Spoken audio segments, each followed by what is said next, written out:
सपा के राष्ट्रीय महासचिव स्वामी प्रसाद मौर्य ने मंच से साधु संतों को बताया गेरुआ वस्त्र में आतंकवादी। कहा धर्म की आड़ में किसी को नहीं कहा धर्म की आड़ में किसी को नीच नहीं कह सकते। धर्म की दुहाई देकर आप किसी को अधर्म नहीं कह सकते। साधु संतों पर कहा कि देखिए भूचाल आ गया। जितने देश में साधु संत के भेष में सारे आतंकवादी बोलने लगे। कोई कहा हम स्वामी प्रसाद का सिर काट देंगे। किसी ने कहा तलवार लहराते हुए कि 5 लाख का तलवार खरीद कर लाया हूं, स्वामी प्रसाद मौर्य की हत्या इस तलवार से कर दूं। किसी ने कहा जो स्वामी प्रसाद मौर्य की हत्या करेगा उसको 51 करोड़ देंगे। ये साधु है, ये संत है। गुरुआ वस्त्र पहने वाले ये सारे ये साधु हैं, ये संत है। गेहुआ वस्त्र पहनने वाले यह सारे के सारे आतंकवादी चेहरे थे। एक एक करके उनकी जुबान खुलने लगी है। ये लोग साधु भेष की आतंकी हैं। सदर कोतवाली के छावनी लाइन में बुद्ध जयंती के कार्यक्रम में शिरकत किए थे। गाजीपुर के सदर कोतवाली इलाके की छावनी इलाके में आयोजित बुद्ध जयंती के कार्यक्रम के अवसर पर सपा के राष्ट्रीय महासचिव स्वामी प्रसाद मौर्य शिरकत किए, जहां पर बुद्ध प्रतिमा पर माल्यार्पण किया। इस दौरान जनता को संबोधित करते हुए मंच से स्वामी प्रसाद मौर्य ने कहा कि धर्म की आड़ में किसी को नीच नहीं कह सकते। धर्म की दुहाई देकर आप किसी को अधर्म नहीं कह सकते। धर्म की दुहाई देकर आप किसी को पढ़ने लिखने से मना नहीं कर सकते। धर्म की दुहाई देकर किसी को प्रताड़ित मारने पीटने के लिए उकसा नहीं सकते और धर्म की दुहाई देकर आप किसी को अपमान होने के लिए मजबूर नहीं कर सकते। और देखिए भूचाल आ गया है। जितने देश में साधु संत के वेश में सारे आतंकवादी बोलने लगे हैं। कोई कहा कि हम स्वामी प्रसाद का सिर काट देंगे। किसी ने कहा हम तलवार लहराते हुए कि 50,000 की तलवार खरीदी है, प्रसाद मौर्य की हत्या इसी तलवार से कर दूंगा। किसी ने कहा जो स्वामी प्रसाद मौर्य की हत्या करेगा उसको 51 करोड़ देंगे। किसी ने कहा 31,000 देंगे। किसी ने कहा 31 लाख देंगे तो किसी ने कहा कि 11 लाख देने की बात कही, तो किसी ने नाक काटने की बात कही। ये साधु हैं, ये संत हैं। गेहुआ वस्त्र पहनने वाले ये सारे के सारे आतंकवादी चेहरे थे। एक एक करके उनकी जुबान खुलने लगी है।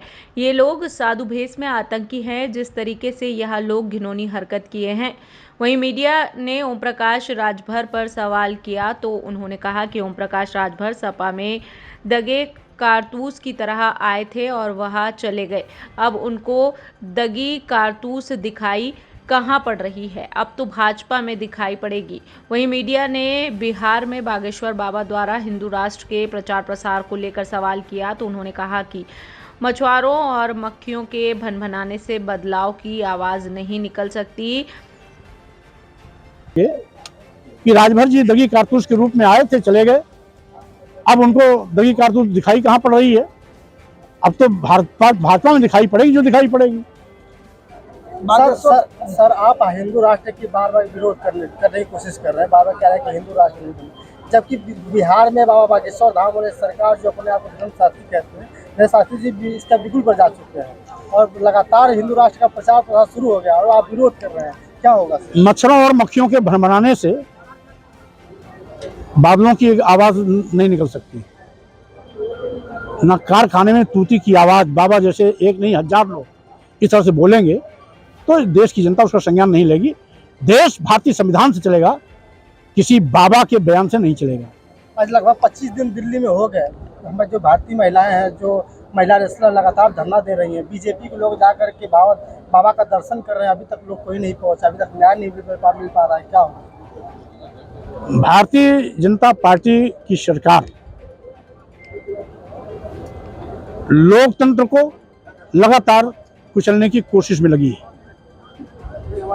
दिल्ली में धरना देने वाली बेटियां कोई ऐसी तैसी बेटियां नहीं हैं, वो विश्व स्तर की उच्च स्तरीय खिलाड़ी हैं, ओलंपिक में गोल्ड मेडलिस्ट पाने वाली लड़कियां हैं।